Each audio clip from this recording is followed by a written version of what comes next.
Welcome to today's story, Hating You Made Me Love, generated by Storywave.ai, March 2024. Please tap that like button, share, and subscribe for more. Chapter 1, Duel of the Waves. Sunlight danced on the undulating surface of the ocean, a dazzling array of sapphire and emerald hues that beckoned the adventurous spirit. I stood at the helm of my ship, the Siren's Fury, the salt-laden breeze tangling through my raven-black hair. Today, the sea whispered promises of riches, and I, Serafina Velasquez, was all too eager to listen. We approached a merchant ship, heavy and slow, ripe with the spoils of the New World. My crew, a band of fearsome souls loyal to the end, readied themselves, their eyes alight with the thrill of the impending raid. My hand rested on the hilt of my cutlass, its polished surface an instrument to countless victories. As we drew near, a shout from the crow's nest sliced through the air. "Ship ahoy!" To starboard. I squinted against the glare of the midday sun, and there it was, a menacing silhouette cutting through the waters with predatory grace. The Black Corsair. Caspian Thorn, the man whose name sent shivers down the spines of even the most hardened sailors, had found us, or rather, we had found each other. His ship, a formidable galleon armed to the teeth, bore down upon us, his crew mirroring our own readiness. I called out orders, my voice commanding and melodic over the roar of the sea. "All hands, prepare for battle. Let's show the Black Corsair the might of the Siren's Fury." The two ships clashed like titans, cannon fire thundering, wood splintering. Amidst the discord, I leapt onto the merchant vessel, my crew at my heels. We fought with the ferocity of cornered beasts, claiming our prize inch by bloody inch. Then, as the smoke of gunpowder hung heavy in the air, he appeared. Caspian, with his dark brown hair and steel blue eyes that cut sharper than any blade. His voice, deep and authoritative, boomed across the deck. "Serafina, always a pleasure to cross swords with you." I met him in the fray, our blades singing a deadly duet. "The pleasure will be all mine when I relieve you of your ill-gotten gains, Caspian," I retorted, the emerald of my eyes darkening with the thrill of the challenge. We circled each other, a dance of death upon the blood-soaked planks, each strike an instrument to our prowess. Our crews battled around us, but in that moment, there was only Caspian and I, two captains driven by the same relentless desire. "You fight with the ferocity of a tempest," he conceded, his cutlass meeting mine with a force that resonated through my bones. "And you, with the cunning of the devil himself," I shot back, a smirk tugging at my lips despite the danger. Our duel was not just a contest of strength, but of wills, our leadership inspiring our crews even as we sought to best one another. As the battle raged on, I found a sliver of opportunity and with a swift feint disarmed Caspian, his weapon clattering to the deck. I pressed the tip of my cutlass to his chest, the cool metal a striking opposition to the heat of the battle. His gaze locked onto mine, a flicker of respect, or was it something more, in his steel blue eyes. "Well played, Sea Vixen," he breathed, acknowledging the moment's defeat. I stepped back, allowing him to retrieve his sword. "This isn't over, Black Corsair. The sea is vast, and our paths will cross again."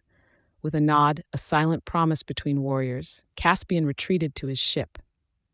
The Siren's Fury claimed victory that day, but as I watched the Black Corsair sail away, I couldn't shake the feeling that this encounter had ignited something within me, a flame that threatened to consume my very being. As the sun dipped below the horizon, painting the sky in shades of fiery orange and passionate purple, I knew that the duel of the waves was just the beginning. The sea had whispered of riches, but perhaps its greatest treasure was yet to be uncovered. Chapter 2, The Prize and the Pride. Dawn broke with a crimson kiss upon the horizon, the sea a vast canvas awaiting the day's tumultuous brushstrokes. The air hung heavy with anticipation, the kind that preceded the clash of wills and the clash of steel. I, Serafina Velasquez, stood at the helm of the Siren's Fury, my gaze fixed upon the distant speck that heralded our next conquest. Word had spread of a Spanish galleon, her holds brimming with gold, so audacious in its route that it begged to be plundered. But as the vessel came into view, so too did the familiar lines of the Black Corsair, its sails billowing like the dark wings of a predatory bird. Caspian Thorn was also drawn to the galleon's siren song. He stood on his deck, that same neatly trimmed beard framing his determined jaw, his eyes reflecting the steel of his resolve. We were two hunters encircling the same prey, and the game was afoot. A race to the finish, then, Serafina? Caspian's voice carried over the waters, tinged with a competitive edge. I couldn't help but smile, the challenge sparking a fire in my veins. May the cleverest captain claim the prize, I called back, my hand deftly maneuvering the wheel as I plotted our approach. The chase was exhilarating, our ship slicing through the waves, drawing ever closer to the galleon. Caspian was cunning, but I had a few tricks up my sleeve. With a series of swift, unexpected tacks, I maneuvered the Siren's Fury into an advantageous position, flanking the galleon and cutting off the black corsair's path. Caspian cursed, his ship falling behind as my crew boarded the galleon with the ferocity of a tempest unleashed. The clash of swords and the cries of men filled the air, but it was the sound of victory that rang loudest in my ears. As the dust settled and the galleon's riches were secured within the hold of the Siren's Fury, I found Caspian once again at the point of my sword. His eyes, those pools of unfathomable blue, met mine with a mixture of frustration and something akin to admiration. "You have bested me today, Sea Vixen," he conceded, his voice a low rumble of defeat and respect. I could have ended him, claimed the Black Corsair as my own, but there was a code among us pirates, a line we did not cross. "Go," I said, lowering my blade, "but take this as a lesson. Never underestimate your opponent." Caspian straightened, his gaze lingering on mine for a heartbeat longer than necessary. "You are full of surprises," he remarked, a hint of a smile touching his lips before he turned to leave. As he sailed away, I couldn't shake the feeling that our little dance was far from over. There was a tension between us, a spark that had been struck with the clashing of our swords and the exchange of our wits. It was a fire that could either forge us together or consume us both. The day's victory was sweet, the gold a witness to our daring and skill. But as I retired to my cabin, the weight of Caspian's intrigued gaze upon me, I knew that the true prize might not be one of silver and gold, but of pride and a burgeoning respect that blazed like the setting sun upon the vast and fathomable sea. Chapter 3. Tempting the Fates. A cloak of deceptive calm hung over the port of Marigold's Haven, where seafarers of every ilk sought respite from the ocean's relentless embrace.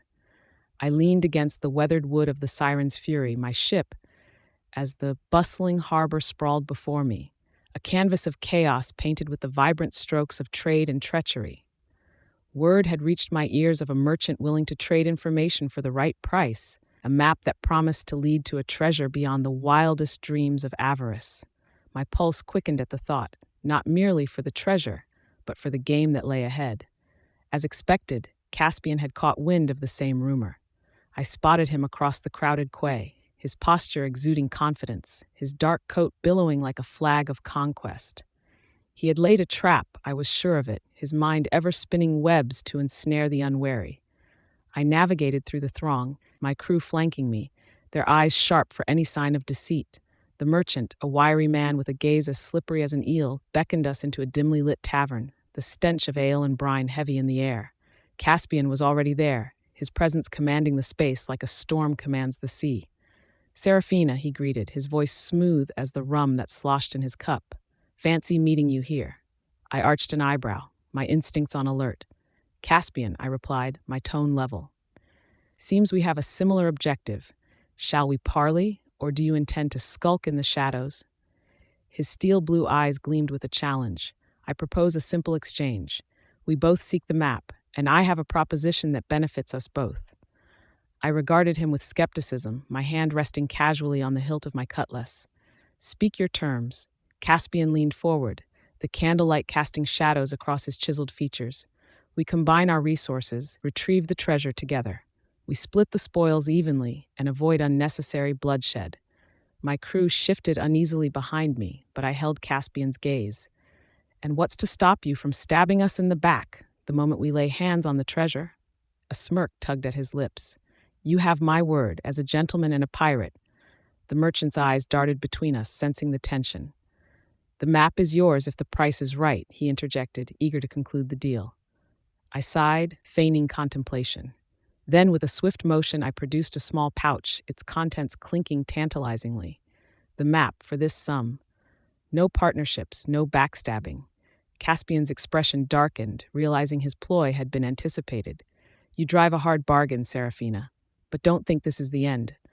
I tossed the pouch to the merchant, who hastily unrolled the parchment, revealing the path to untold riches. I never underestimate you, Caspian, and I expect you to extend the same courtesy. As we exited the tavern, I could feel Caspian's eyes burning into my back, his plan foiled, his pride smarting. Yet, amidst the smoldering embers of his thwarted scheme, I sensed his admiration for me grow, a dangerous thought that could either be my salvation or my undoing. Back aboard the Siren's Fury, the map spread before us. I contemplated the journey ahead. The treasure beckoned, but so did the thrill of the chase, and the unspoken tension between Caspian and me, a tempest brewing on the horizon, tempting the fates with every decision we made. Chapter 4: Echoes from the Past. The night wrapped the Siren's Fury in a shroud of whispers, the stars above like watchful eyes, charting the course of fate itself. I stood on the deck, the cool breeze carrying the scent of the distant shore, when a voice broke the silence, a voice that carried me back through the years, to a time when the world seemed vast and uncharted. Serafina, Caspian called from the shadow of his own vessel, drawn alongside mine under the pretense of a temporary truce. The moonlight traced the lines of his face, etching his features with the glow of shared remembrances. It seems the past is not content to slumber in the deep, he said, his tone carrying the weight of bygone days. I leaned on the taffrail, my gaze meeting his. It appears so, Caspian. The past has a way of resurfacing when least expected. His eyes held a glint of curiosity, the shared history between us, an uncharted territory we had yet to navigate. Do you remember the old sea dog who taught us the language of the waves? Who showed us the stars are more than just lights in the night sky, but guides to treasures beyond measure? A smile tugged at my lips, a rare moment of softness as I recalled the grizzled old sailor with eyes like storm clouds, and a laugh as rough as the coastal rocks. Old Barnabas, I murmured, a mentor to us both until his betrayal. Caspian nodded, the moon casting a silver sheen on his neatly trimmed beard. He set us on this path, you and I, two sides of the same coin tossed by fate into this endless dance. I could hear the crew's low murmur, their own conversations a backdrop to ours. He spoke of a treasure, one that could change the very course of the world. A treasure we both seek, though we never knew it was the same until our paths crossed in rivalry. Caspian's voice was a low thrum, like the distant call of the tide. And what of the prophecy, Serafina? The one that spoke of two souls bound by the sea, whose clash would awaken the heart of the ocean itself. I felt a shiver run down my spine, the old words echoing in my ears as if whispered by the ghosts of mariners long gone. I remember, I admitted. It was easy to dismiss as the ramblings of an old man drunk on too much rum and sea air. But now, he interjected, we find ourselves ensnared in its coils. Perhaps Barnabas was not as mad as we believed. The possibility hung between us, a specter of a truth we had long sought to ignore. If the prophecy is true, I began, my voice steady, then we are more than just adversaries. We are pawns in a game that began long before we set sail under our own banners. Caspian's gaze was unyielding, a mirror to my own resolve. Then let us play this game to its end. See, Vixen. Let us see what fate has in store for us. I nodded, the weight of our legacy a tangible presence in the night air. To the end, Black Corsair. But let us not forget that we are the masters of our own destiny, prophecy or no. As we retreated to our separate quarters, the past a tapestry woven with threads of betrayal and lost camaraderie, I pondered the irony of it all. How the man I considered my fiercest rival, the thorn in my side, shared a bond with me that was forged in the crucible of our formative years. The prophecy loomed over us, a riddle wrapped in the enigma of our intertwined fates. And as I gazed at the constellations, those celestial navigators of destiny, I knew that the echoes from the past would reverberate through the choices we made, through the battles we fought, and perhaps through the unspoken connection that thrummed between us like the heartbeat of the sea itself. Chapter 5: The Enemy of My Enemy. The sun, a fiery orb descending toward the horizon, cast an amber glow over the tumultuous waters, as if the sky itself were ablaze with the coming storm. Aboard the Siren's Fury, my loyal crew and I watched with wary eyes as a formidable galleon emerged from the mists, its flags unfamiliar and its intentions unclear. "Looks like trouble's brewing," muttered Alonso, my steadfast quartermaster, his hand instinctively going to the hilt of his sword. I nodded, my focus unwavering as the imposing vessel drew closer.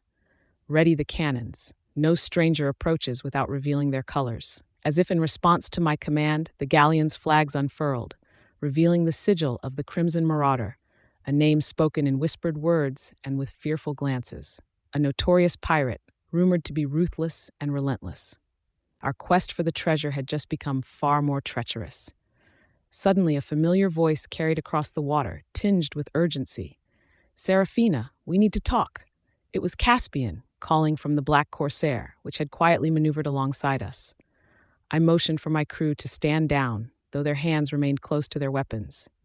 "Speak, then," I called back, my voice betraying none of the concern that gnawed at my thoughts. Caspian met my gaze, his steel-blue eyes reflecting the gravity of the situation.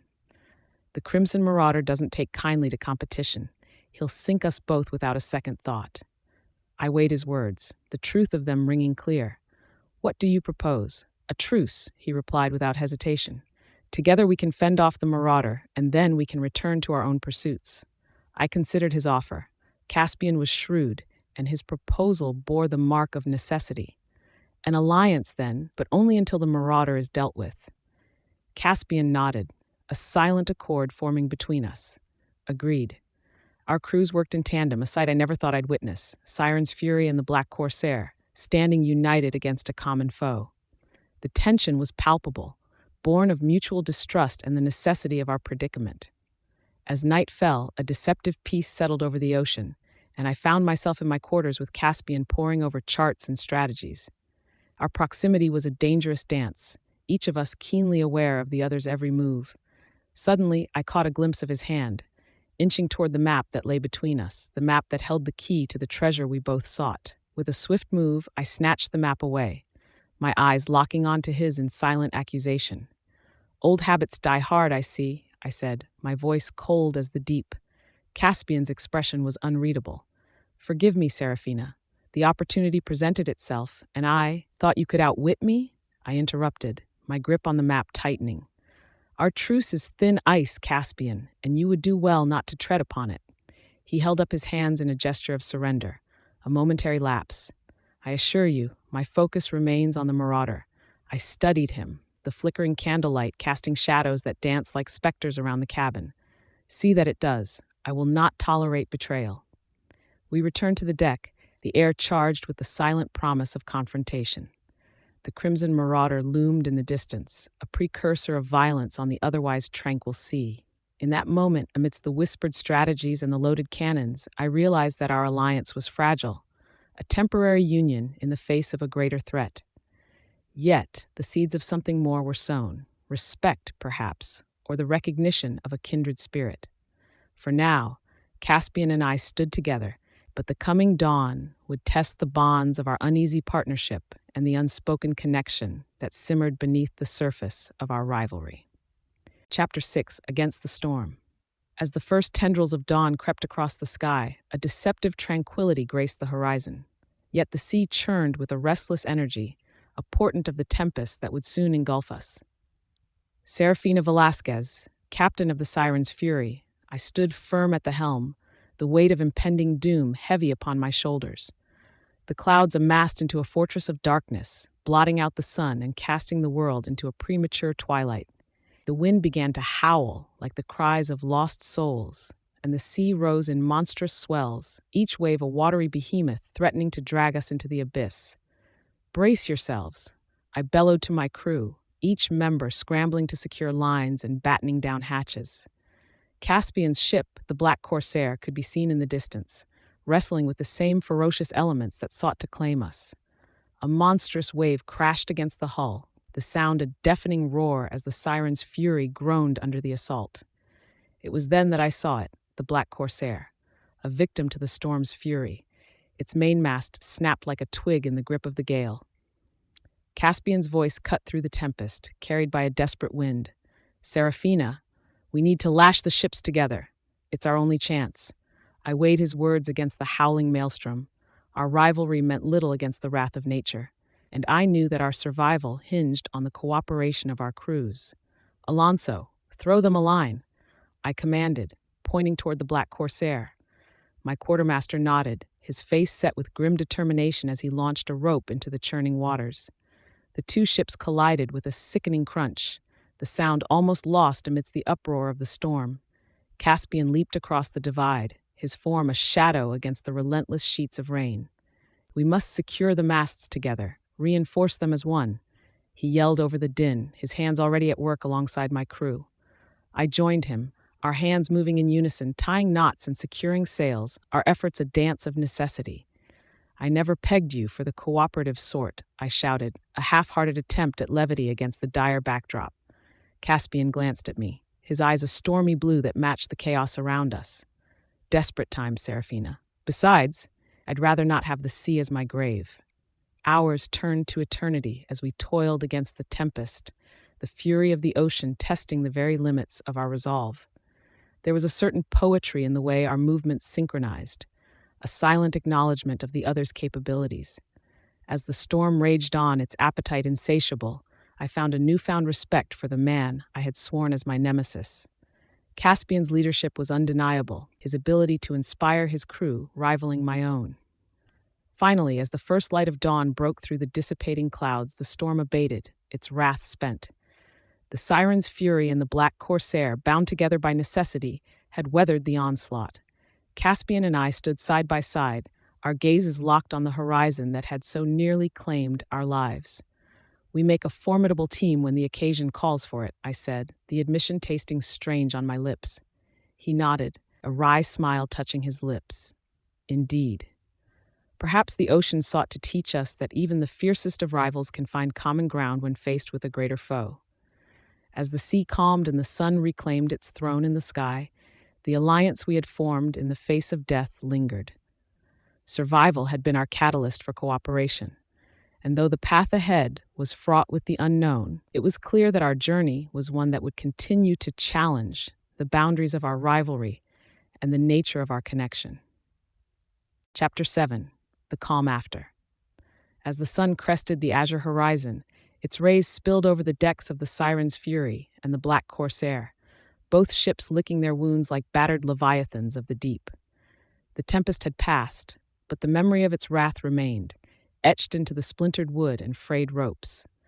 Serafina, with the taste of salt still lingering on her lips from the sea's ferocious kiss, surveyed the damage with a critical eye.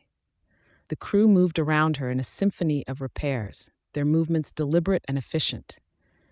Caspian, his coat hanging in sodden tatters, made his way over the newly repaired bridge between their ships. Quite the night, he remarked, his voice carrying the gravelly undertone of exhaustion. I never took you for someone who could stomach the storm's belly and still stand tall. She cast a glance his way, noting the bruises that colored his skin like the dusk hues of twilight.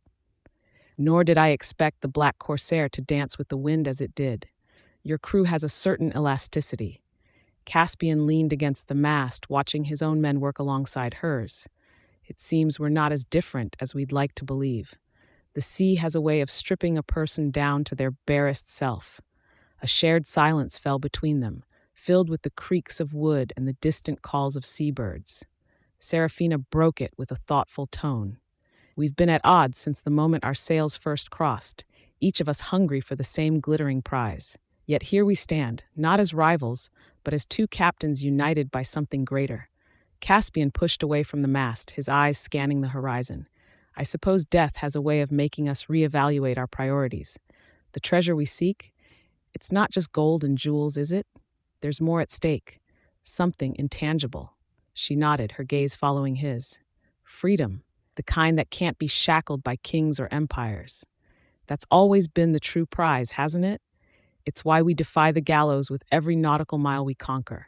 He chuckled, a low sound that seemed to carry a hint of admiration. Freedom, he echoed. Yes, that's the heart of it. And to think I almost lost sight of it in my pursuit of you and the map. Turning to face him directly, Serafina leaned back against the railing. Our pursuit has been relentless, Caspian. but perhaps it's time we consider the possibility that our fates are entwined for a reason beyond mere competition. Caspian's expression softened, his usual guarded demeanor giving way to something more reflective. You believe in fate, then? That the stars have charted our course long before we ever set sail? Perhaps, she mused. Or maybe it's the sea itself that shapes our destiny. It's a force that cares not for the squabbles of those who traverse its expanse. Their conversation drifted into the realm of the existential, the morning light casting long shadows across the deck. They spoke of dreams and ambitions, of past hardships and the lure of the horizon. It was a moment of tranquility, a rare respite in the life of a pirate. As the day wore on and the two ships grew whole once more, Seraphina and Caspian found themselves lingering in the quiet after the storm, the previous night's alliance blossoming into a respect that neither had anticipated. It was a fragile thing, this newfound camaraderie, but like the sturdy timbers that held their ships afloat, it had the potential to weather the most ferocious of gales. And when the last nail was hammered and the final knot tied, they stood side by side, two captains gazing out at the vast expanse of possibilities that lay before them. The treasure still called to them, a siren song of wealth and power, but it was the journey, the dance of fate and freedom that now held their rapt attention. Chapter 8, A Chink in the Armor. The orange hue of dawn was barely kissing the sky when the lush green silhouette of Isla de la Fortuna loomed on the horizon, its verdant obvious variance to the open blue expanse. The siren's fury, her sails billowing with the promise of the new day, cut through the waters with purpose. This island was a wellspring of resources, and after the storm, my crew and I were in dire need. Caspian, that ever-present shadow on my journey, had also set his sights on this treasure trove of supplies. The black corsair's imposing figure was anchored on the opposite side of the island, and I could see the vibrant flurry of his crew as they prepared to go ashore.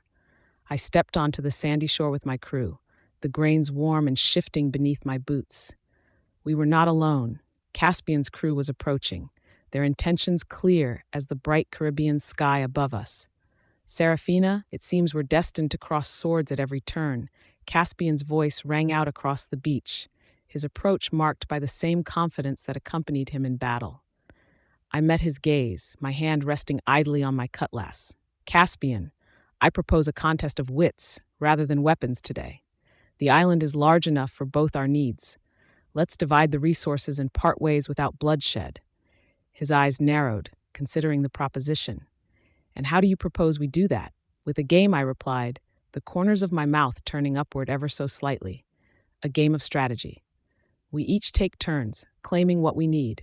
No tricks, no treachery. Caspian's lips curled into a half smile, his interest piqued. Very well. Lead the way, Sea Vixen. And so the game began. We moved across the island, each taking turns to claim fresh water from the streams, ripe fruits hanging heavy from the trees, and the rich timber from the forest. With each choice, I could feel Caspian's respect growing, as I outmaneuvered him time and again, securing the choicest picks for my crew. As the sun climbed higher, casting its sweltering gaze upon us, Caspian made a grand gesture, sweeping his arm toward the remaining resources. I concede. Your strategic mind is unparalleled, Seraphina. The rest is yours. I raised an eyebrow, surprised by his open admiration. You honor me, Caspian. I did not expect such a gesture. He stepped closer, the sea breeze tussling his dark hair. There's much I've misjudged about you. You're not just a fierce captain, you're a brilliant one. I find myself in awe. The word hung between us, charged with an unspoken acknowledgement of the bond that had begun to form, fragile as it was. We should return to our ships, I said, breaking the moment. Our crews await, and the sea calls. Caspian nodded, a newfound gleam of respect in his steel-blue eyes.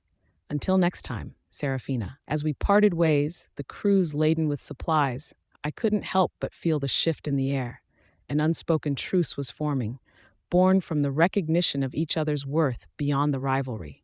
The Siren's fury set sail once more, her hull stocked with the island's bounty.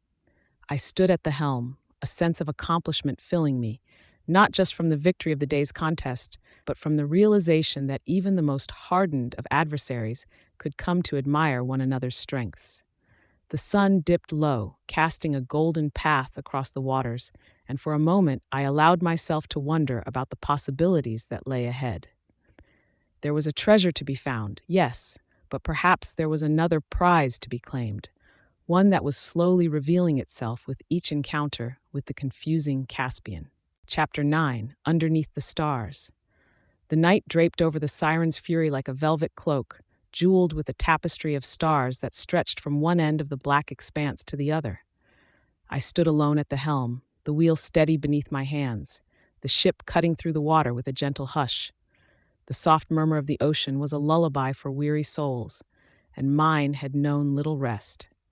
Caspian emerged from the shadows, his presence no longer the startling intrusion it once was. The moonlight caught the edges of his figure, outlining him in a silver glow that seemed to soften the hard lines of his face. "Serafina," he greeted, his voice a low hum that resonated with the tranquil rhythm of the night.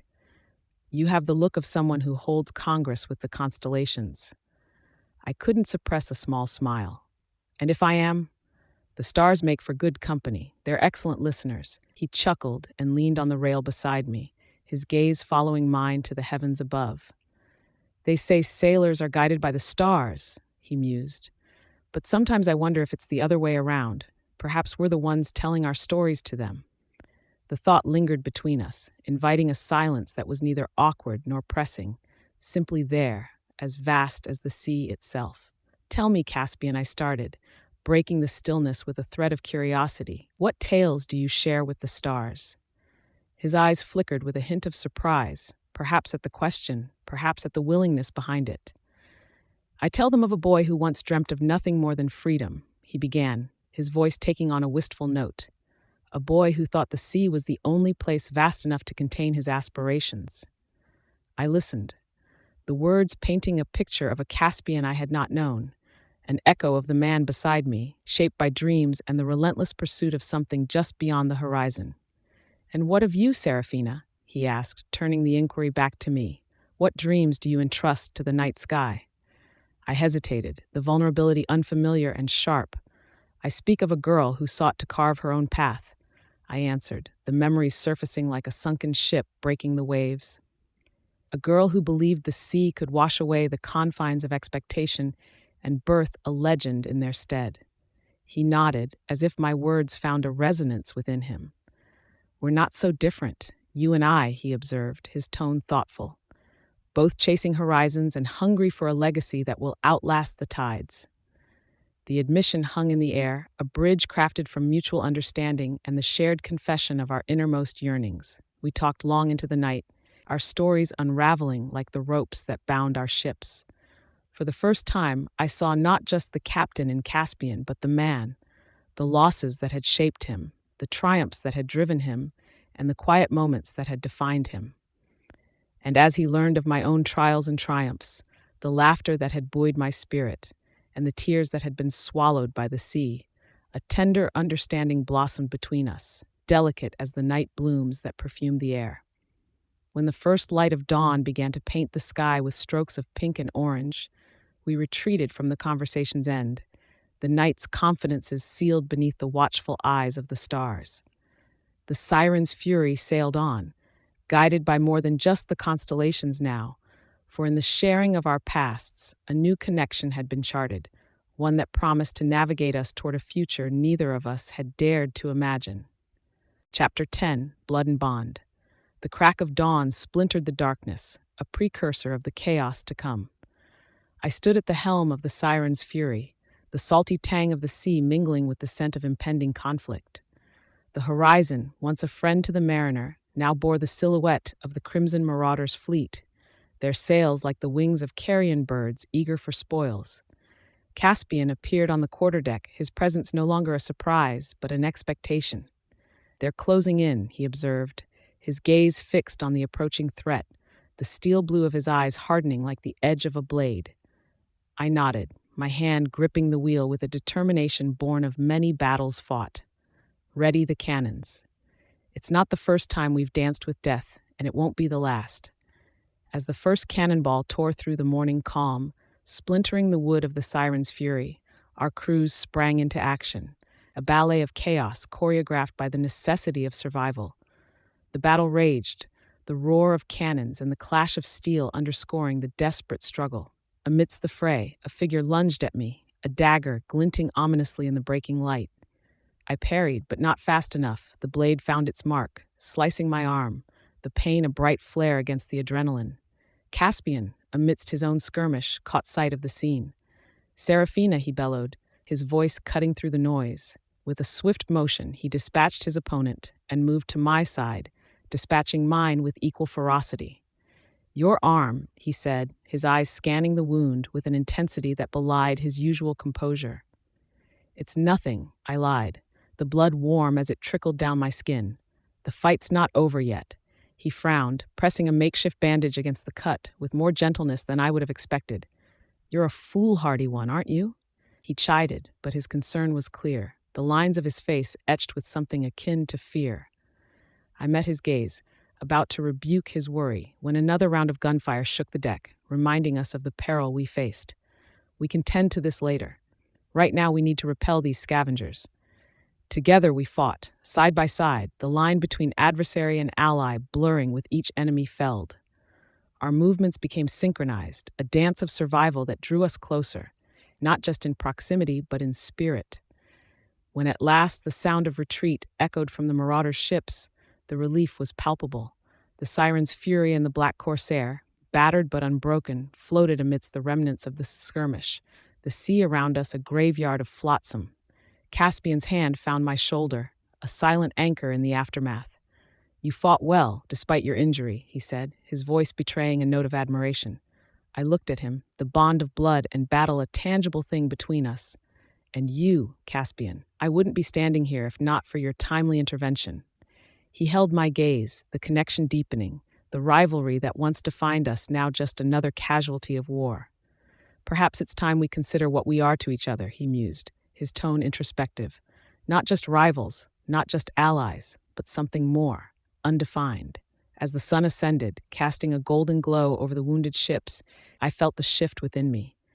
The bond that had formed through shared adversity was undeniable, and as I looked at Caspian, I realized that the man who had once been my greatest foe might just be the ally I never knew I needed.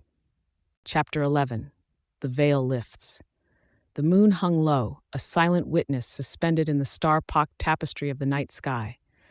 Resting against the taffrail of the Siren's Fury, I let the cool air fill my lungs, the calm so stark against the recent days of turmoil. The deck beneath my feet was steady, the world around me seemingly holding its breath. From the darkness emerged Caspian, his presence now a familiar constant in the rhythm of my life. "Quiet night," he remarked, his voice a low rumble that seemed to blend with the distant murmur of the sea. "It is," I agreed, my eyes not leaving the horizon, a rare luxury in our line of work. He leaned on the railing beside me, the glow of the lanterns casting dancing shadows across his features. "We've been through hell and back, haven't we, Seraphina?" I nodded, the memories of battles and close calls etched into my mind, like the lines of a chart. "Indeed, we have. It's a wonder we're still standing." A silence fell between us, comfortable yet charged with an energy that neither of us had dared to name. It was as if the night itself waited with bated breath, a spectator to the unfolding scene. Caspian broke the stillness, his words slicing through the air like a schooner's bow through the waves. "I've been meaning to say, your courage, your spirit, it's captivating." His admission hung in the air, a confession that seemed to draw the heat from the surrounding ether and focus it squarely between us. "Caspian," I began, my voice steady despite the quickening of my pulse, "you are not what I expected when our paths first crossed. You have earned my respect, and perhaps more." We turned to face each other, the moonlight painting us in silver hues. The tension that had always simmered beneath our banter and clashes seemed to ignite, fueled by the unsaid truths that lay in the space between us. "You infuriate me," I said, the words carrying a heat that matched the fire in my belly. "You challenge me at every turn." "And you," he replied, his tone mirroring my own intensity, "are a tempest, Seraphina. You've turned my world upside down." The air crackled with the energy of a coming storm, the push and pull of our rivalry evolving into something more primal, more urgent. Our faces were inches apart now, the sea's rhythm a pounding heartbeat in my ears. In a breath, The distance between us vanished as Caspian's lips met mine in a kiss that was both a battle and a surrender. My hands found their way to his chest, not to push him away, but to pull him closer, to bridge the gap that had once seemed insurmountable. The kiss deepened, a passionate embrace that marked a turning point in our dance. It was as if the veil that had shrouded our true feelings was lifted, revealing the raw and undeniable truth of our attraction. When we finally parted, breathless and with a new understanding dawning in our eyes, it was clear that the lines had been redrawn. The enmity that had defined us was yielding to a connection that neither of us could deny. Caspian brushed a stray lock of hair from my face, his touch gentle, a sharp division to the iron-willed pirate I had first known. "What are we doing, Serafina?" he asked, his voice a whisper that only I could hear. I smiled, the barriers around my heart crumbling like the walls of a conquered fortress. We're redefining the rules of engagement. As the night embraced us, the siren's fury silent and watchful, it was evident that our journey had taken an irreversible turn. The rivalry that had sparked our initial clash had transformed, kindling a fire that promised to illuminate both our paths in ways we had never anticipated. Chapter 12. Crossed Swords, Crossed Hearts. The golden rays of dawn crept over the horizon, casting a warm glow on the deck of the Siren's Fury. With the morning light came a revelation, a piece of the puzzle that had eluded us for so long. The old map, worn and faded, now revealed a hidden mark when exposed to the sun's first light, a mark that promised to be the key to our treasure's location. Serafina, her heart thumping with the prospect of discovery, summoned her crew to gather round. "This is it," she declared, pointing to the cryptic symbol. "The treasure is closer than we've ever been before." As the crew erupted into murmurs of anticipation, Caspian emerged from below deck, his gaze landing on the map that lay spread out before them. "What's this?" he asked, his voice betraying a hint of suspicion. "A new clue," Serafina responded, her eyes never leaving the parchment. "It seems fortune favors the patient." Caspian stepped closer, his shadow falling across the map. "And what makes you think this isn't another one of the sea's tricks? We've been led astray before." Serafina met his gaze, the familiar fire of their rivalry igniting once more. "Because I believe it, and my instincts have yet to fail me." The air between them crackled, charged with the electricity of their shared past and uncertain future. "Your instincts," Caspian scoffed, "have a tendency to overlook the obvious." "And what would that be?" Serafina challenged, her grip on the map tightening. "That perhaps you're reading what you want to see," Caspian shot back, his tone sharper than the edge of his cutlass. The crew watched, a captive audience to the captain's verbal spar. The deck beneath their feet might as well have been the stage of an amphitheater, their exchange a play that could either end in triumph or tragedy. "You dare question my judgment?" Serafina's voice rose, a crescendo of anger and disbelief. Caspian matched her intensity. "I dare when it seems you're willing to chase phantoms at the cost of our lives." Their words were a tempest as fierce as any gale they'd weathered.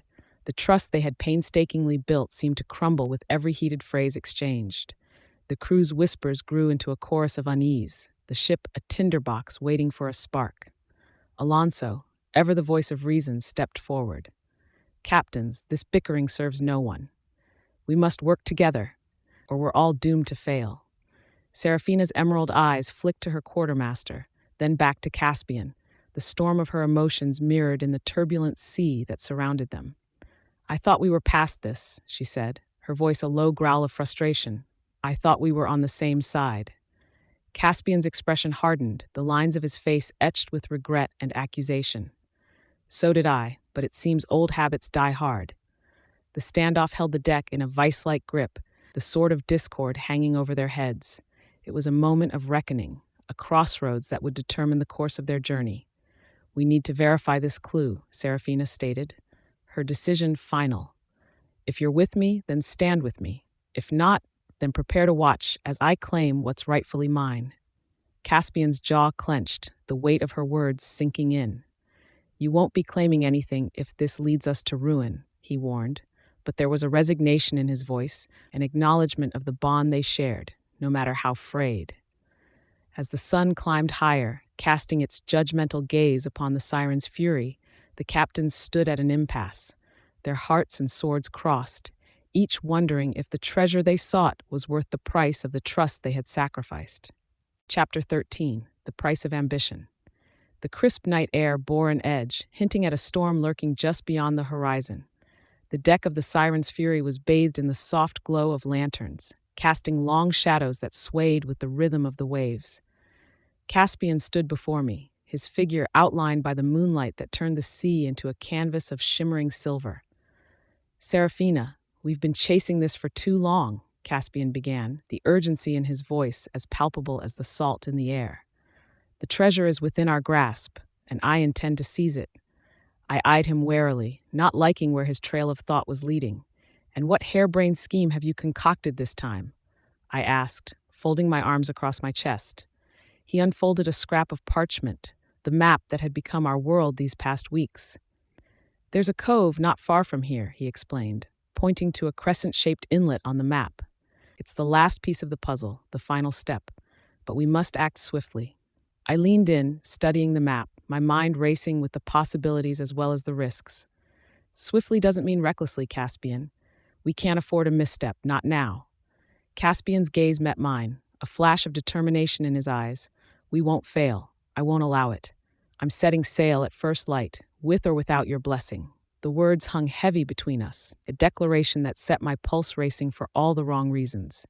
"You're willing to risk everything we've worked for, everything we are, for a pile of gold?" I challenged, my tone rising with each word.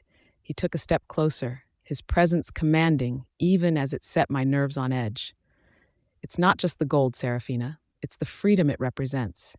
Can't you see that?" I could feel the heat of his breath, the intensity of his conviction. "Freedom? No treasure can grant us that, Caspian. Not if it costs us our souls in the process." Our voices carried across the deck, a heated exchange that mirrored the tumultuous sea below. "We're pirates, Seraphina," Caspian shot back. "Risk is in our blood. Why hesitate now, when victory is so close?" "Because the price may be too high," I countered, my words slicing through the tension. With a curt nod, Caspian turned on his heel and strode away, leaving me to ponder the chasm that had opened up between us. His ambition, once a trait I admired, now threatened to be his undoing and mine. The dawn broke with a fiery passion, painting the sky with streaks of orange and red, as if the heavens themselves were ablaze with the coming conflict. As promised, Caspian set sail, the black corsair cutting through the water with a single-minded purpose that left a bitter taste in my mouth. Hours turned to days, and the cove drew closer, a signal of both hope and despair. It was then that the enemy struck, their ships emerging from the hidden alcoves of the rugged coastline, a trap that Caspian had sailed into with eyes wide open. I watched in horror as the battle unfolded, the sound of cannon fire a grim accompaniment to the sight of the black corsair being boarded. My crew looked to me, awaiting orders, but my gaze was fixed on Caspian, on the man whose ambition had overreached, whose decision had placed us all in the jaws of danger. With a heavy heart, I gave the command to engage, to come to the aid of the man I could not abandon, not in spite of our differences, but because of them. The clash was brutal, the air thick with smoke and the cries of men, an uproar that drowned out all thoughts save for the fight for survival. When the dust settled and the enemy was vanquished, I found Caspian slumped against the mast of his ship, his face a mask of exhaustion and regret. "I was a fool," he admitted, his voice barely above a whisper. I stood over him, the weight of his words and actions heavy on my shoulders.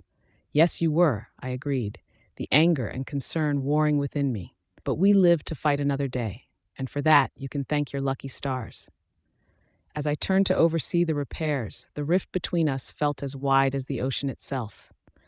The price of ambition had been laid bare for all to see, and the cost of greed had nearly been our undoing.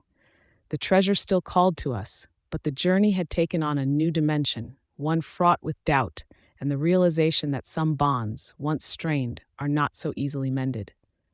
Chapter 14: Shadows of a Secret.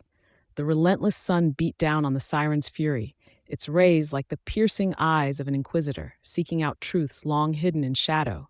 I leaned on the ship's weathered rail, watching the crew scurry about, their movements a dance of routine amidst the unforgiving sea. Caspian approached, his gait steady despite the sway of the deck. "Serafina, we need to talk," he said, his voice carrying a gravity that immediately set me on edge. "What is it?" I asked, turning to face him, noting the furrow in his brow and the set of his jaw, a clear sign that whatever weighed on his mind was of no small concern. He hesitated, a rarity for a man of his conviction. "I've uncovered something," he began, pausing to gauge my reaction. "It's about your past, your lineage, and how it's entwined with the treasure we seek." My heart skipped a beat, a reaction I couldn't conceal. "Go on," I urged, my curiosity piqued despite the rising tide of unease. He produced a tattered journal from within his coat, its pages yellowed and brittle with age. "I found this among the old sailor's belongings, the one who mentored us," he explained, flipping through the pages until he came to a worn entry. The ink faded, but legible. "The treasure we hunt," Caspian read aloud, "once belonged to a family of great renown and power, a lineage thought lost to the sea. The last of their line, a daughter, still seeks to reclaim what was theirs." I felt the blood drain from my face, my own secrets laid bare before us. "And you think this daughter is me?" I managed, my voice a whisper lost in the ocean's chorus. Caspian met my gaze, his blue eyes searching. "Isn't it? Your skills, your knowledge of the stars and the sea, it all makes sense now." A long silence stretched between us, filled only by the call of the gulls and the creaking of the ship. "Yes," I finally admitted, the word tasting of brine and betrayal. "It's true. I am the last of my line, but the treasure, it's more than a birthright. It's a chance to right the wrongs done to my family, to restore a legacy that was torn asunder by greed and deceit." Caspian closed the journal, his expression unreadable. "Why didn't you tell me?" he asked, his tone not accusatory, but laced with a hurt that ran deeper than the ocean's trenches. "Would you have believed me? Trusted me?" I countered, my defenses rising like the tides. "Or would you have seen me as just another pirate, blinded by the lust for gold?" He took a step closer, the space between us charged with an intensity that mirrored the crackling skies before a storm. "I don't know," he confessed, his voice barely above the roar of the sea. "But this, it changes things, Serafina. It changes how I see you, how I feel about this quest, about us." The word us hung in the air, a concept as vast and uncharted as the waters we sailed. "Caspian, I never meant to deceive you. I've fought to be seen as more than my name, my heritage. I've fought to be seen as me." He reached out, his rough hand gently lifting my chin, compelling me to look at him. "And I've seen you, truly seen you. But secrets, they have a way of casting long shadows, even over the brightest of truths." As the sun dipped below the horizon, surrendering the sky to the encroaching night, I knew that the secret I had guarded so fiercely was now the very thing that threatened to tear apart the fragile bond that had formed between us. The treasure, my birthright, had become the crucible in which our relationship was tested, and only time would tell if it would emerge intact or be consumed by the flames of ambition and the ghosts of the past. Chapter 15: The Web Untangles. The web untangles. The relentless sun cast its golden net over the bustling port of Tortuga, ensnaring sailors and merchants in its warm embrace. I, Serafina, stood near the water's edge, the din of commerce and conversation washing over me like the tide. Today was the day that the puzzle of my lineage, the prophecy that bound me to Caspian, would unravel before our very eyes. Caspian approached, his sturdy boots thudding against the wooden pier. "Serafina, I've been searching for you," he called out, his voice a familiar timbre against the tumult of the port. I turned to face him, the weight of our shared secret a tangible presence. "What have you found?" I inquired, my curiosity piqued despite the caution that tugged at the corners of my mind. He held out an intricately carved box, the wood aged but the craftsmanship unmistakable. "This," he said, "was hidden among Barnabas's possessions. It bears the crest of your family." My breath hitched as I took the box from his hands, the carving seeming to dance before my eyes. "Let's find somewhere private," I suggested. The back room of a nearby tavern provided the seclusion we needed. With a nudge, the lid creaked open, revealing a compass unlike any other, a relic of my ancestors. Caspian watched intently as I picked up the compass, its needle spinning wildly before pointing decisively towards the heart of the sea. "It's reacting to you," he observed, his tone a mixture of wonder and disbelief. I nodded, my fingers tracing the ornate metal that framed the compass face. "It's more than a tool for navigation. It's a key, a guide to the treasure and the prophecy. He moved closer, his presence a warmth in the dimly lit room. Do you understand what this means? His question hung heavy, laced with the magnitude of our discovery. I do, I replied, meeting his gaze. It means that our fates, our very destinies, are bound together. This compass doesn't point to a location, it points to us, to the unity of our purpose. A silence settled, the truth of our connections settling around us like the dust in the sunbeams that filtered through the tavern windows. So we are truly the two souls spoken of in the prophecy, Caspian mused, the implications dawning on him. Two halves of the same destiny. And our rivalry, I added, the words tasting of newfound clarity, was never just a clash of wills. It was a prelude to this, our combined strength. Caspian leaned against the rough-hewn table, his eyes never leaving the compass. Then we must see this through, together, not as enemies or reluctant allies, but as partners. The word partners resonated within the room, within me, its promise echoing the beat of the distant waves. Partners, I agreed, a sense of fortitude fortifying my voice. We left the tavern, the compass secured within my coat, a symbol of our joined path. The air held the promise of adventure, of a destiny not to be met alone, but side by side with the one who had once stood against me. As we navigated the throng of the port, making our way back to our ships, I realized that the web of our past conflicts, our ambitions, and our secrets had indeed untangled, revealing a tapestry of intertwined fates, a tapestry that we would now weave together under the vast expanse of the sky and the boundless depths of the sea. Chapter 16, Clashing Tides. The horizon blazed with the anger of the gods, a fierce orange that bled into the tumultuous blue, as the Siren's fury and the Black Corsair faced down the advancing fleet of the Crimson Marauder. The sea echoed with the call of war, a symphony of impending doom that set my heart racing. I, Seraphina, stood resolute at the helm, my crew poised for the battle that would test us to our very core. Caspian was a force beside me, his presence as certain as the tide. The Marauder won't hold back, he shouted over the roar of the sea, his eyes scanning the darkening horizon where our foe loomed like a storm cloud. I nodded, gripping the wheel tighter. Nor will we. We've come too far to falter now. Shouts and orders rang out, our voices intertwining with the crash of the waves against the hull. The first cannonball soared through the air, a harbinger of the destruction that was to follow, and as it struck the Siren's fury with a resounding boom, the dance of death began. Caspian and I moved in tandem, rallying our crews with shouts and gestures, our swords extensions of our wills as we repelled boarders with a ferocity born of desperation and determination. To your left, I cried out, and Caspian's blade found its mark, saving a crew member from a grim fate. In the chaos, our eyes met, a fleeting connection amidst the fray. Thank you, he yelled back, a grudging gratitude amidst the clash of steel. The battle raged on, a maelstrom of blood and salt. With every cannon shot that shook the decks, with every enemy that fell before us, the realization of what we had become to each other grew clearer.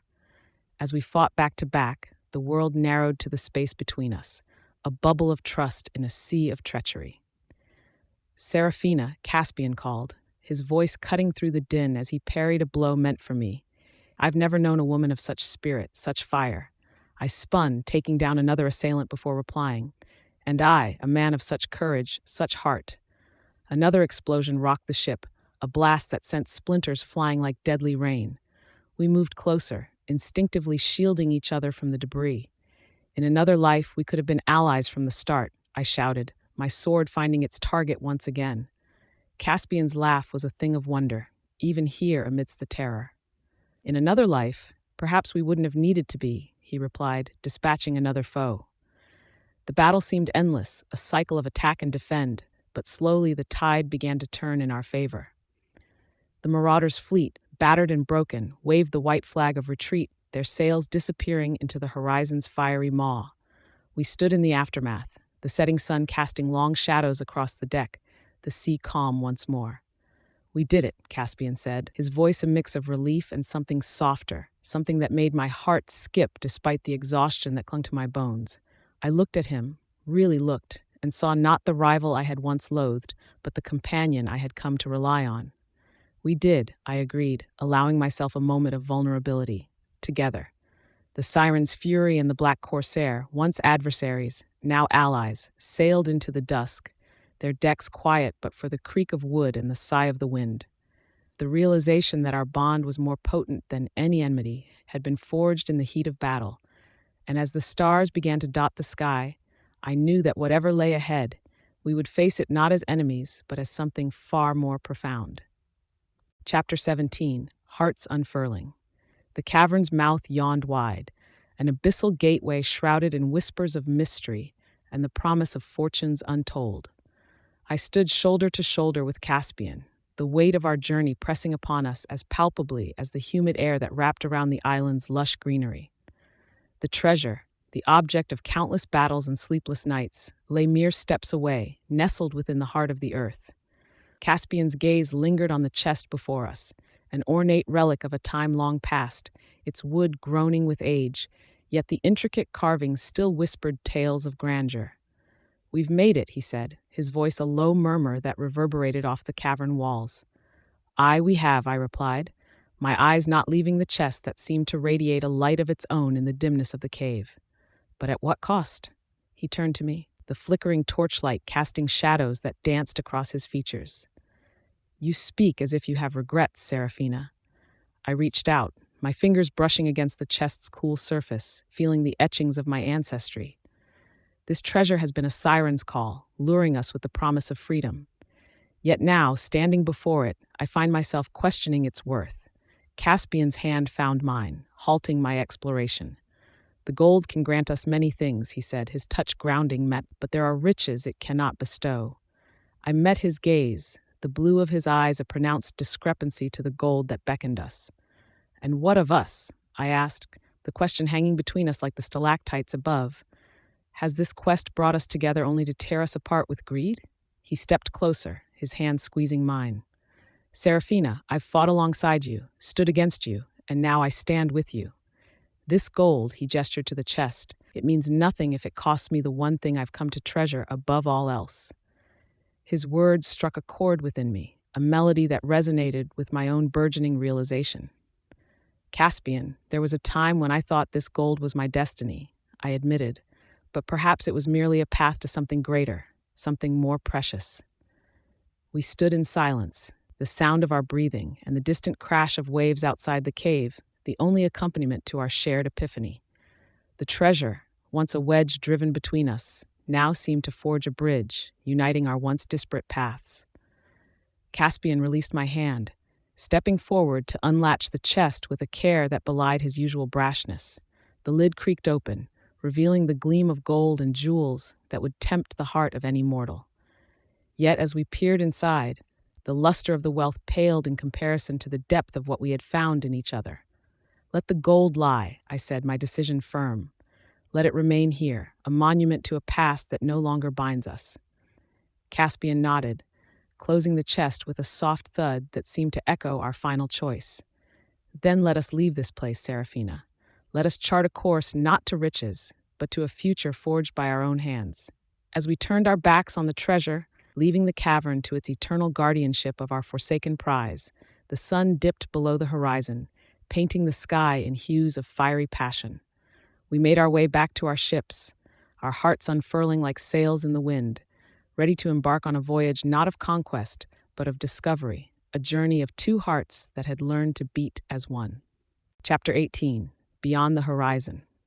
The sea, a vast expanse of undulating blues and greens, stretched out before us, whispering of adventures yet to come. I stood at the helm of the Siren's Fury, the wooden wheel familiar beneath my palms. The horizon called to us, a line that beckoned with promises of new beginnings, of a life where the echoes of cannon fire and the clang of swords were but distant memories. Caspian, his presence now a comfort rather than a predictor of conflict, joined me, his gaze following mine to where sky met sea. "It's strange," he began, his voice carrying the salty tang of the air, "to think of a day without looking over my shoulder for the glint of your blade or the sight of your sails on the horizon." I chuckled, the sound soft and genuine. "I must admit, I'll miss the thrill of our chases, the spark of our clashes. But this," I gestured to the open sea before us, "holds a different kind of excitement." He leaned on the rail, the early morning sun casting a golden glow on his face. A life without rivalry, without the constant push and pull of our feud. Can we really leave it all behind? The question hung between us, and for a moment I allowed myself to ponder the weight of it. I believe we can, I said at last. The feud was a part of us, yes, but it doesn't have to define our future. We've proven we're more than just adversaries. Caspian nodded, the lines of his face softening. You know, I never thought I'd find an equal on these waters, let alone someone who could change the course of my life. I turned to face him, the breeze catching my hair, lifting it like a standard in the wind. Nor I. We've both left our mark upon these seas, upon each other. Now, it's time to chart a new course, one we navigate together. His eyes held mine, and in them I saw the reflection of all we had been through, the battles, the betrayals, the moments of reluctant respect that had blossomed into something neither of us could have anticipated. Serafina, he said, my name a vow upon his lips. I'm ready to leave the past where it belongs. With you, I see a future that's worth more than any plundered treasure. And I replied, the words rising within me like the tide, am ready to face that future, knowing that the greatest treasure wasn't the gold or the glory, but the understanding we found in each other. We stood in companionable silence, the ship cutting through the water, leaving a trail of white foam in its wake. The Siren's Fury and the Black Corsair, once symbols of our rivalry, now sailed side by side, two vessels on a shared voyage. As the sun climbed higher, its rays warming the deck beneath our feet, I knew that the horizon held more than just the end of the sea. It held the promise of a life reshaped by the knowledge that every clash, every challenge, had led us to this profound connection. Let's go, then, Caspian said, a smile tugging at the corner of his mouth. Let's see what lies beyond the horizon. With a nod, I steered the ship, setting a course for the unknown. The past, with its shadows of doubt and conflict, receded with each passing league, and the future, bright as the morning sun, beckoned us forward to a destination of our own making, a place where the tides of rivalry ebbed away, leaving in their place the shores of a deep and abiding bond. Chapter 19, The Final Stand. The deck beneath our feet was a drum, the beat of war pounding with every heart that stood ready to the Siren's fury. Caspian and I faced the oncoming fleet, a wall of wood and iron intent on wrenching away the future we dared to dream. Looks like a devil of a fight, Caspian remarked, his eyes scanning the horizon where sails blotted out the dawn. Aye, but the devil hasn't met the likes of us, I replied, my hand resting on the hilt of my cutlass, feeling the firmness of every soul aboard stiffen with resolve.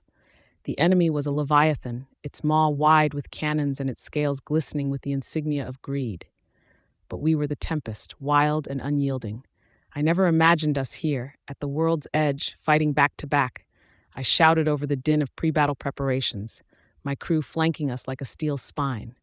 Nor I, Caspian yelled back, a grin flashing across his face. But I'd rather be here with you than on the finest ship in the Queen's Navy. Our crews, a mix of former rivals now united under a singular banner of defiance, readied themselves. I watched Alonso pass out swords, his face set with grim determination. The twins, Marina and Marta, loaded cannons, their laughter a defiant melody amidst the tension. The first volley of cannon fire roared, a lion's challenge that was met with the roar of our defiance. The Fury rocked, her timbers crying out, but she held strong, a tribute to the courage of those she bore upon her back. To arms! I cried, and like the crack of thunder, my crew surged forth, a tidal wave of fury and steel. Caspian fought beside me, his blade an extension of his will as we carved through the enemy boarding our deck. For freedom, he bellowed, and the word was a banner that fluttered above the clash of our final stand. The enemy was relentless, a swarm that sought to smother our flame of rebellion. But we burned brighter, fueled by the love and dreams we shared.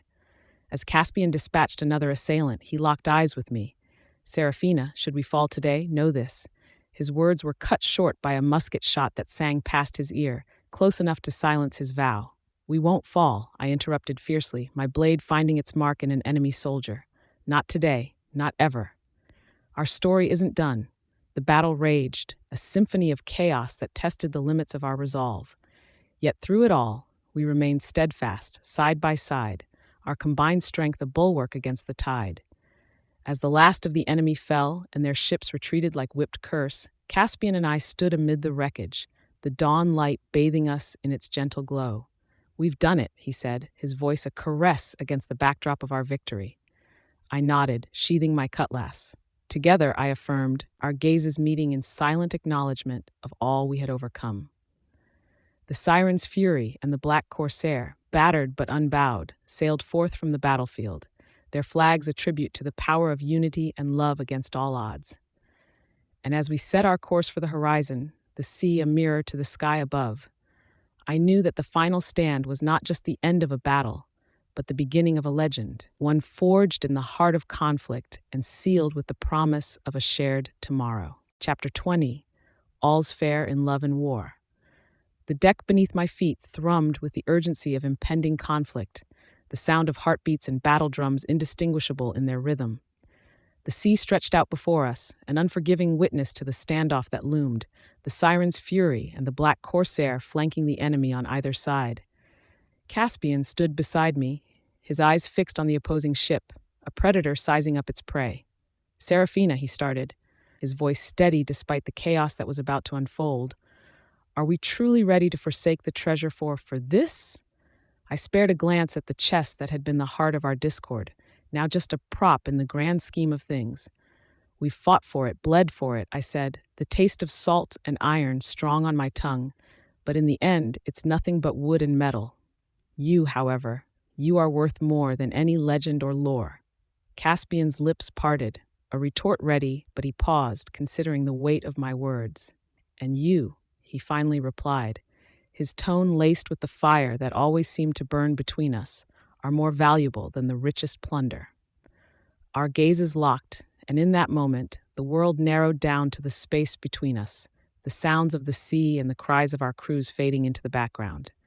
The enemy's cannons roared to life, a deafening thunderclap that shattered the stillness, and instinctively we both moved, Caspian pushing me to the ground, shielding my body with his. The world erupted into splinters and screams, the acrid stench of gunpowder filling the air. We rose together, our movements a mirror of each other, as we rallied our crews for the fight. The clash of swords and the boom of cannons became the cacophonous symphony of our final stand. "Serafina, behind you." Caspian's voice cut through the din, and I turned just in time to parry a blow that would have spelled my doom. "Thank you," I gasped, my lungs burning with exertion as I dispatched my assailant and turned back to the fray. The battle raged on, a tempest of steel and resolve, but amidst the fury, a clarity settled over us. This was not about gold or glory, it was about us, about the life we could have together. As the enemy faltered, their single-mindedness crumbling under the relentless assault of our united force, the moment of truth arrived. The chest lay open, its contents glittering in the sunlight, a siren's call that had once been irresistible. Caspian and I approached it, our swords dripping with the evidence of our victory. He reached down, his fingers brushing the cold metal of the coins, then withdrew his hand as if burned. "It's not worth it," he declared, his voice resounding over the deck. "Not when I have found something far more precious." I looked at him, my heart swelling with a fierce joy. "Then let's leave it," I said, my decision ringing clear and true. "Let's leave it all behind." The treasure lay forgotten as we turned our backs to it, the horizon calling to us with the promise of a new life, a life where the lines between love and war were blurred and where the only spoils we sought were the moments we would share. The Siren's Fury and the Black Corsair sailed away from the battlefield, leaving the treasure to the depths, a relic of a past that no longer held sway over our hearts. And as the ships cut through the waves, side by side, I knew that the greatest treasure we had found was not beneath the sand or hidden in a cave, but in the love that had blossomed from the ashes of our rivalry. Chapter 21, A Horizon United. The sea, once a battleground of wills and wits, now lay before us a serene canvas of blue, its whispers speaking of peace and promises yet to be fulfilled. As I, Serafina, stood at the helm of the Siren's Fury, the horizon stretched wide and inviting, a symbol of the future I had chosen, one not of solitude, but of companionship with the man who had been my fiercest adversary. Caspian, the Black Corsair's captain, joined me, his gaze not on the waters or on the sky, but on the aged map that had led us here. It's a strange thing, he mused, his fingers tracing the faded lines that had once dictated our every move. This map, once a source of such contention, now feels like nothing more than a well-worn tale. Indeed, I agreed, taking a moment to observe the man who had become more than just a rival. Yet it's a tale that brought us together. Without it, our paths might never have crossed. He chuckled, the sound rich and free, a tribute to the change that had taken root in his heart. Fate has a peculiar sense of humor, doesn't it? To think we spent all this time chasing a legend, only to find that the true treasure was the journey and the company. I smiled at that, the simplicity of the statement belying the profound truth it carried. To new beginnings, then, I said, raising an imaginary toast to the skies. To new beginnings and to a horizon shared, Caspian echoed, his eyes now reflecting the endless possibilities that lay ahead. We stood in comfortable silence, the bond between us, a sturdy ship set to sail the seas of the unknown. Caspian, I began, breaking the quiet, there's something I've been meaning to say. He turned to me, attentive, the setting sun painting his features in hues of gold. What is it? I've sailed these waters for many years, fought countless battles, faced down the fiercest of storms, I said, my voice steady as the deck beneath our feet. But standing here with you, I feel as though I'm truly seeing the world for the first time. Caspian's expression softened, the pirate in him giving way to the man who had seen and survived the same storms. Serafina, I never believed in anything beyond the reach of my ship or the edge of my sword. But you've shown me there's more to this life than conquest. You've shown me there's room for love. Hearing the word spoken aloud, a word that once would have felt foreign on the lips of either of us, filled the space with a warmth that even the evening breeze could not dispel. Then let's not waste another moment, I said, taking his hand in mine. We turned our backs to the sunset, facing our crews, our family of the sea. Friends, I called out, and the chatter ceased, all eyes upon us. Today marks the end of the Siren's Fury and the Black Corsair as you've known them. Today, we sail not for gold or for glory, but for the promise of tomorrow together. A cheer erupted from the crew, a sound as mighty as any wave we had ever ridden. Caspian and I exchanged a glance, a silent vow that spoke of unity and a shared life yet to be written. The Siren's Fury and the Black Corsair, their sails full with the wind of change, cut through the water side by side, their prows pointed toward the horizon united. And as the stars emerged, one by one, to light the path of our nocturnal voyage, I knew that the greatest adventure lay not in the battles of our past, but in the peace of our future, a future we would forge with hearts unfettered and hands joined. Chapter 22, Sailing into Sunset. The sun, a fiery orb, dipped low, its descent gracing the sky with streaks of crimson and gold. The Siren's Fury glided across the water, her sails billowing with the day's last breath. Caspian stood beside me, the sea breeze tousling his dark hair, now free of any ties that once bound it in the throes of battle. Remember the first time we met? I asked, the wheels steady beneath my hands as we charted a course through calmer waters.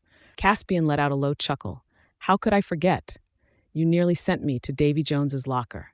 I smiled at the memory, a sharp contrast to the serenity that surrounded us. You gave as good as you got. Never before had I met someone who could match my cunning. Aye, that I did, he said, leaning on the rail, watching the horizon swallow the sun. We were quite the pair, weren't we? Always at each other's throats. And now? I prodded, curious to hear his thoughts. Now, he mused, we stand side by side, not as enemies, but as partners, equals in every sense. His gaze found mine, and there was a depth to it, a reflection of our shared history. We've come a long way from those turbulent days, I said, the memories of our clashes and reconciliations washing over me like the tide. Do you ever miss it? The chase? Not for a moment, he replied firmly. What we have now is worth more than any thrill of the hunt. The ship cut through the sea, a lone sentinel in the vast expanse of blue. I used to think my legacy would be one of blood and gold, I confessed, the sea's vastness echoing the openness I now felt in my heart. But I've come to realize that it's not what we take, but what we leave behind. Caspian nodded, his features softened by the glow of the setting sun. And what we've found, he added, is a legacy of adventure, of stories that will be told long after we're gone, of love that endures. The sky turned to shades of purple and indigo, the first stars peeking through the veil of dusk. We stood in comfortable silence, the end of our odyssey from rivals to soulmates, not an end at all, but the beginning of a new chapter, one written on the open sea, under the watchful eyes of the heavens. The siren's fury, her journey far from over, sailed into the sunset, her path lit by the fires of the sky.